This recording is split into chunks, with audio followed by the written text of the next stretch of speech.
Brave Viking, tu veux en savoir davantage sur la spiritualité des Vikings? Tu cherches à tout savoir sur le dieu nordique Thor? Quelle est la place du dieu du tonnerre dans le contexte nordique? Qu'est-ce qui caractérise le fils d'Odin? Quels sont les principaux récits mythiques sur le plus puissant des As? Quelles sont les représentations du dieu guerrier dans la littérature nordique? Comment le porteur de Mjolnir était vénéré? Quels héritages linguistiques a laissé ce tueur de géants? Quels sont les homologues de l'époux de Sif? Comment est représenté le père de Maudit et Mani dans la culture populaire moderne? Ne cherche plus, tu es au bon endroit. Dans la mythologie nordique, Thor en vieux roi, était une divinité largement vénérée parmi les peuples vikings et révérée comme le dieu du tonnerre. Des preuves historiques suggèrent que Thor était autrefois considéré comme le dieu suprême du panthéon nordique avant d'être remplacé, dans la mythographie païenne tardive, par le père de toutes choses, Odin. Thor était au centre de nombreux contes populaires nordiques et était considéré comme représentatif du mode de vie viking, peut-être en raison de ses associations avec les prouesses physiques et une conduite directe, bien que parfois vicieuse.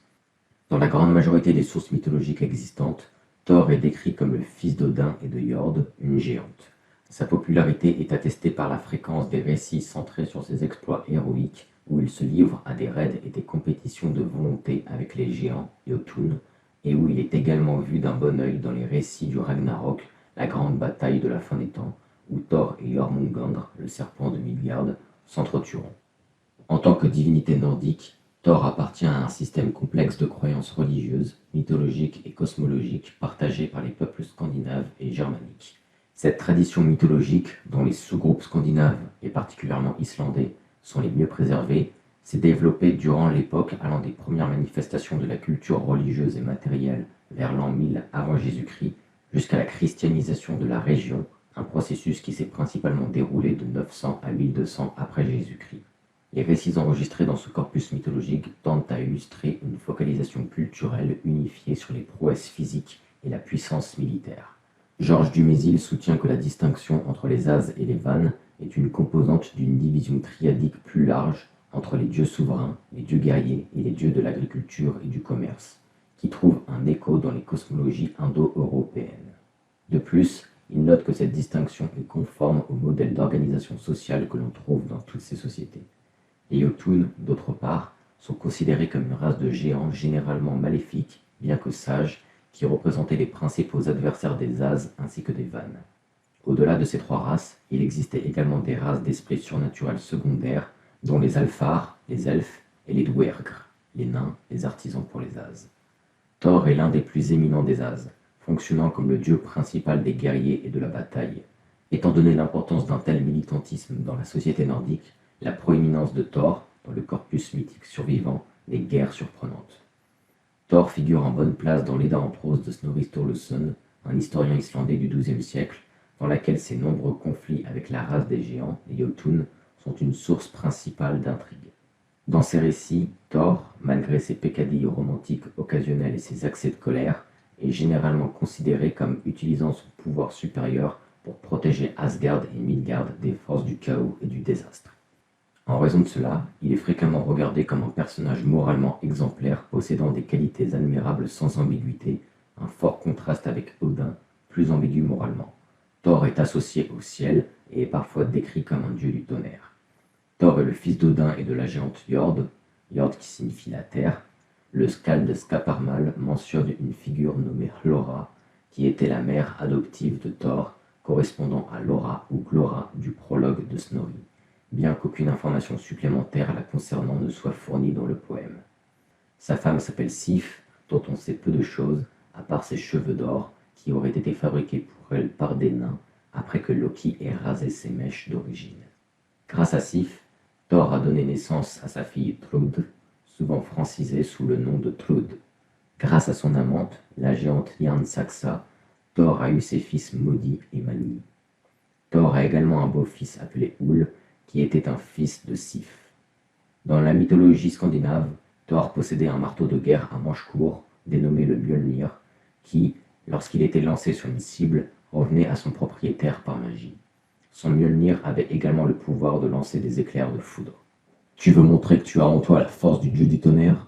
Alors visite notre collection de tatouages Thor. Le lien est en description.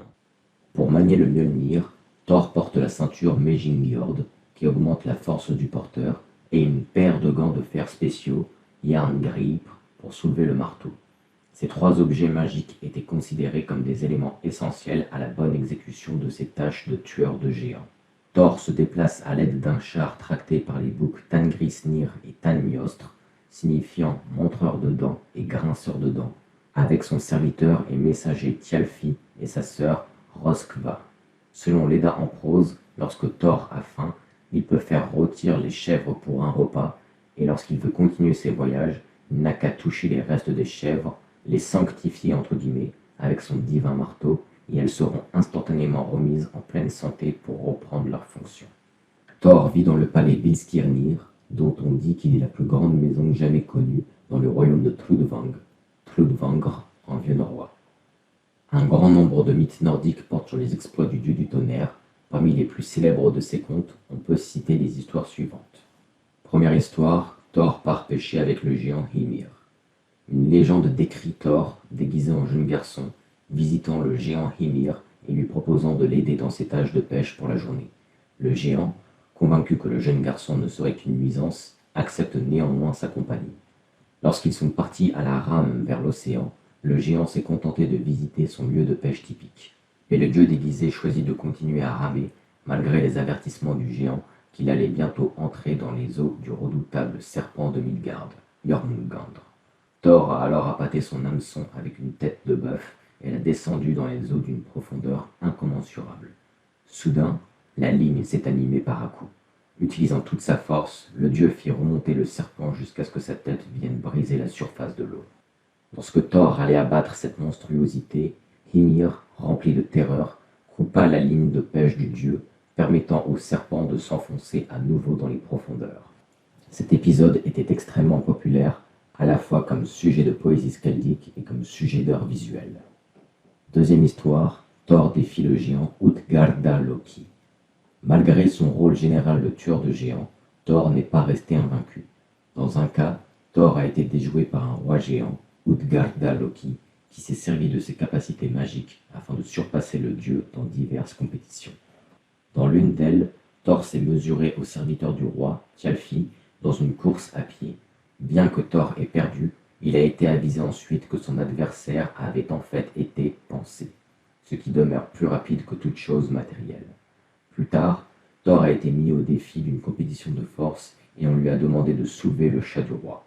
Bien que le dieu n'ait pu soulever qu'une seule patte du sol, il découvrit plus tard que le chat avait en fait été le serpent de Midgard qui entoure le monde entier. Ensuite, Thor a été incité à participer à une compétition de boissons qu'il a également perdue. Cependant, il découvrit plus tard que le roi géant avait relié par magie sa corne à boire au maire, que le dieu avait réussi à abaisser de plusieurs mètres. Finalement, le dieu fut poussé à lutter contre une vieille femme prétendant être la nourrice du roi. Bien qu'il ait finalement perdu, on a informé que la nourrice avait en fait été vieille, que personne, humain ou dieu, ne pourra jamais vaincre. Ce récit est exemplaire en ce sens qu'il fournit des exemples clairs de la compréhension nordique de la puissance de Thor, tout en montrant simultanément que lui aussi pouvait perdre une compétition. Troisième histoire, Thor manipule le nain Alvis. Tous les récits sur Thor ne sont pas centrés sur ses exploits physiques. Par exemple, l'Alvis-Mál fournit un récit qui parle du côté intellectuel, ou au moins rusé, du personnage de Thor. Dans ce récit, la fille de Thor est fiancée au nain Alvis. Thor, mécontent de cette union, est contraint d'élaborer un plan pour interférer avec cet arrangement malheureux, sans pour autant rompre sa promesse. Plus précisément, il a dit à Alvis qu'en raison de sa modeste taille, il était tenu de démontrer son intelligence. Lorsque Alvis approuva, Thor le pria de passer une épreuve de devinette qu'il prolongea délibérément jusqu'au lever du soleil. Comme tous les nains se transforment en pierre lorsqu'ils sont exposés à la lumière du jour, Alvis fut transformé en pierre et sa fille fut sauvée.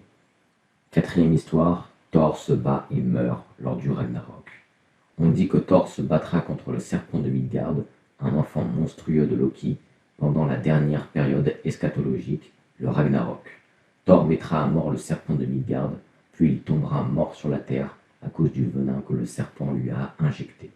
Après la mort de leur père, Modi et Mani apparaîtront comme les nouveaux porteurs du marteau divin, Mjolnir. Thor est la figure centrale dans les ouvrages suivants de la littérature nordique. Thors Drapa, résumé par Snorri Sturluson dans Skáldskaparmal, Harbardslió, qui détaille une compétition entre Thor et Odin. Thor apparaît également dans Gylfaginning, Grimnismal, Himiskvida, Trimskvida, Alvismal, Lokasenna, Voluspa, la saga Njal le Brûlé, la saga des Gotrek, Eiriksmal, Ragnarsdrapa, la saga Eyrdegia, Husdrapa, la saga Kjal Nessinga, Haustlang, la saga Fost Broetra, la saga de Fljótsdaela, la saga Halfredar, Heimskringla, Landnámabók, Flateyjarbók, Gesta Danorum, Gesta Hammaburgensis Ecclesiae Pontificum, la fibule de Nordendorf. Thor était la plus populaire des divinités scandinaves, avec une tradition de culte importante et active répandue dans tout le monde scandinave. En effet, lorsque les territoires scandinaves ont été lentement convertis au christianisme, entre 900 et 1200 environ de notre ère, l'une des compétitions idéologiques les plus fréquentes a eu lieu entre la puissance physique et martiale de Thor et la puissance ouvertement pacifiste, bien que salvatrice, du Christ. La vénération continue des Scandinaves pour leur puissant dieu de la tempête durant cette époque de transition est attestée par des preuves tant mythiques qu'archéologiques.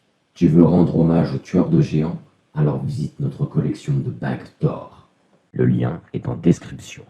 Certains hommages poétiques aux dieux qui subsistent sont mieux décrits sous forme d'hymnes, des textes qui s'adressent à la divinité en utilisant des pronoms à la seconde personne et qui expriment des remerciements pour avoir défendu le monde contre les forces du chaos.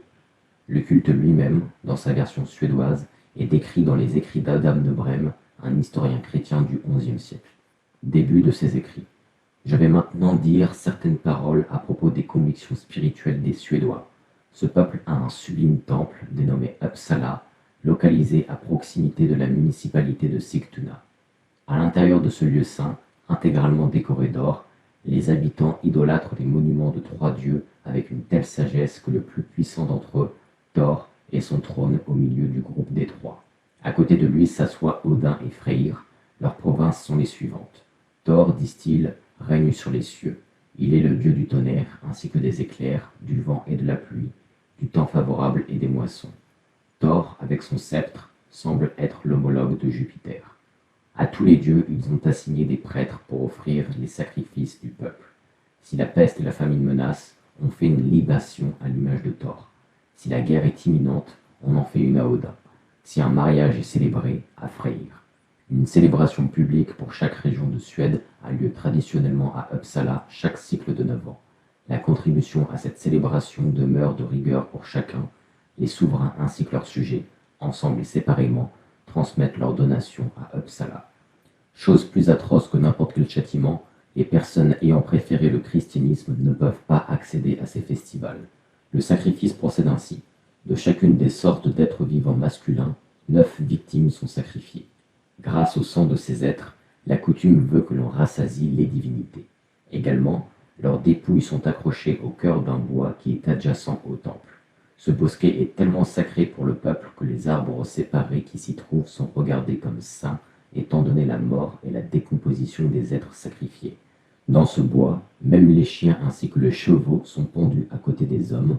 Un certain chrétien m'a dit qu'il avait aperçu 72 de leurs cadavres pendus collectivement. Fin de ses écrits. Au-delà des preuves considérables d'un culte de Thor trouvé dans le corpus mythique et historiographique, un examen superficiel des découvertes archéologiques de la région apporte d'énormes preuves de l'importance du dieu du tonnerre, depuis les inscriptions runiques jusqu'aux représentations artistiques, en passant par les amulettes et les charmes. Si tu veux voir de plus près à quoi ressemblaient d'authentiques bijoux à l'effigie du fils d'Odin, tu peux visiter notre collection de colliers Thor. Le lien est en description. De plus, la présence d'images de Thor ou de son marteau métonymique sur les pierres tombales et les objets funéraires suggère que le dieu était également considéré par ces peuples comme le protecteur et le saint des morts. Le chêne de Thor était un arbre ancien près de Fritzlar, au nord de la Hesse, en Allemagne, et l'un des sites les plus sacrés des anciens Allemands. En 723, saint Boniface a coupé l'arbre pour démontrer la supériorité du dieu chrétien sur Thor et les autres divinités nordiques. Cet événement marque généralement le commencement de la christianisation des Allemands non francophones. L'influence de Thor est toujours présente de nos jours dans les langues anglaises, allemandes, néerlandaises et scandinaves. Par exemple, le mot Thursday, jeudi en anglais, dérive de Thursday, l'équivalent en allemand Donnerstag, qui signifie jour du tonnerre, a également été nommé d'après Thor. Une quantité de toponymes témoignent d'un respect historique envers le dieu du tonnerre, qu'il soit indigène en Scandinavie ou importé par des tribus germaniques en Écosse. En Norvège, Torshov, en norrois Torshof, signifie temple de Thor, est un arrondissement à Oslo, à l'origine une ancienne ferme. Le même nom est aussi présent dans les paroisses Enebakk, Gjerdrum, Jevnaker, Lorenskog, Loten, Sigdal, Torsnes, Trogstad et Vang. Torsnes, en norrois Torsnes, qui signifie la pointe de Thor, est une paroisse du comté d'Østfold. Le même nom est également présent dans les paroisses de Balestrand, Jondal et Vikedal. Totland, en norrois Torsland, qui signifie terre de Thor, est le nom des fermes des paroisses Birkeland, Hosanger, Masfjorden, Moster, Rugsund, Samnanger, Seim et Øvre Sirdal. Torset, en norrois Torsetr, qui signifie la ferme de Thor, est une ferme dans la paroisse de Fjaler. Torstvet, en norrois Torstveit, signifie également ferme de Thor, est une ferme dans la paroisse de Hedrum. Torsoy, en norrois Torsoy, qui signifie l'île de Thor, est un district dans la paroisse de Tjoling. En Suède, Torsaker est un village situé à 200 km au nord-ouest de Stockholm. Torslunda est un village sur l'île d'Åland. Torsby est une ville à l'ouest de la Suède. Torshälla est une ville située dans la municipalité d'Eskilstuna. En Allemagne, la Torsbergmoor, près de Söderbrarup, en Anglia, Schleswig-Holstein, en Allemagne, qui, du 1er siècle avant Jésus-Christ au 4e siècle après Jésus-Christ, a servi de lieu de gisement de lampions par exemple, et est donc le lieu d'importantes découvertes de l'âge du fer romain. En Islande, Tórshavn est un village de la municipalité de Langanesbygd, au nord-est de l'île. Torsnes est une municipalité située à l'ouest de l'île. Thorsmork est un massif montagneux du sud de l'Islande. Aux îles Féroé, Tórshavn est la capitale des îles Féroé et signifie le port de Thor. En Écosse, Thurso est une ville de Caithness, au nord de l'Écosse. En Angleterre, Torresway est un village du North Lincolnshire, en Angleterre. Sundersley est une ville dans l'Essex, en Angleterre. En France, Tardingen est une commune au nord de la France. Au Canada, la plage de Thor est une plage de sable dans la vallée de Slocan, dans le Kootenay de la Colombie-Britannique, au Canada. Ce nom est, bien sûr, des temps modernes. Le nom du dieu du tonnerre est le premier élément de plusieurs noms masculins norvégiens. Thoralv, Thorbjorn, Thorfinn, Thorgeir, Thorgils, Thorni, Thorgrim, Thorkiel, Thorlak, Thorleif, Thormod, Thorod, Thorolv, Thorstein et Thorvald. Il y a aussi quelques noms féminins: Thorbjörg, Thordis, Thorgerd, Thorgunn, Thorlog, Thorun et Thorveig. Le nom du dieu du tonnerre est un composé présent dans le prénom écossais Thorkil et le nom de famille anglais Thurkettle. La galaxie NGC 2359 est connue sous l'appellation de casque de Thor. Le thorium, élément du tableau périodique, a été nommé d'après le dieu Thor par Jöns Jacob Berzelius, le chimiste qui l'a découvert. De nombreuses religions polythéistes comprennent des divinités qui partagent une ou plusieurs caractéristiques avec le Thor nordique. Tout d'abord, de nombreux chercheurs notent les parallèles, tant en termes de forme que de fonction, entre Thor et d'autres dieux du ciel. Zeus, Jupiter, Indra et Ukko. Tous sont liés aux cieux et à la foudre et sont décrits dans le combat avec les forces des ténèbres ou du chaos. Georges Dumézil définit clairement certains des points communs supplémentaires entre Thor et Indra. Le marteau Mjolnir est comme le Vajra d'Indra, c'est l'arme céleste, le coup de foudre accompagnant le tonnerre qui a conféré son titre au dieu. Il y a d'autres traits physiques qui le font ressembler à Indra, une barbe rouge et un appétit fabuleux. Si tu veux avoir la force de manier le marteau du dieu du tonnerre, tu dois d'abord visiter notre collection de bracelets Thor. Le lien est en description. De tels parallèles alimentent la supposition que le dieu pourrait avoir été basé sur un prototype antérieur, proto-indo-européen. En outre, la tendance du dieu du tonnerre à combattre divers géants et monstres, et ses fréquentes représentations dans le corpus mythique, a amené de nombreux commentateurs romains à le comparer au héros grec Héraclès. Thor, dans son incarnation germanique, Donner, apparaît comme un personnage central dans le cycle d'opéra de Richard Wagner, L'Anneau du Nibelung. Cette œuvre extrêmement influente a suscité de nombreuses représentations post-wagnériennes de la divinité, bien que certaines utilisations modernes reflètent également davantage la compréhension classique des Nordiques. Depuis l'époque wagnérienne, le fils d'Odin est apparu, soit en tant que lui-même, soit en tant qu'homonyme de personnage, à la télévision, dans des paroles de chansons, dans des bandes dessinées, en particulier Le Puissant Thor de Marvel, et dans la littérature, en particulier Beau comme un aéroport de Douglas Adams. Brave Viking, rejoins ton clan. Si tu as fini de regarder cette vidéo, cela signifie que tu souhaitais absolument tout savoir sur Thor, le dieu nordique du tonnerre. Seule une personne passionnée serait arrivée à la fin. D'ailleurs, Viking Clan propose des centaines de produits sur les Vikings. Tatouages, bagues, bracelets, etc. Tout un arsenal. Tu as aimé cette vidéo? N'hésite pas à nous donner ton avis dans les commentaires et à partager des histoires sur les fabuleux exploits du puissant dieu maniant Mjolnir, ton chef de clan, Ragnar Lodbrok.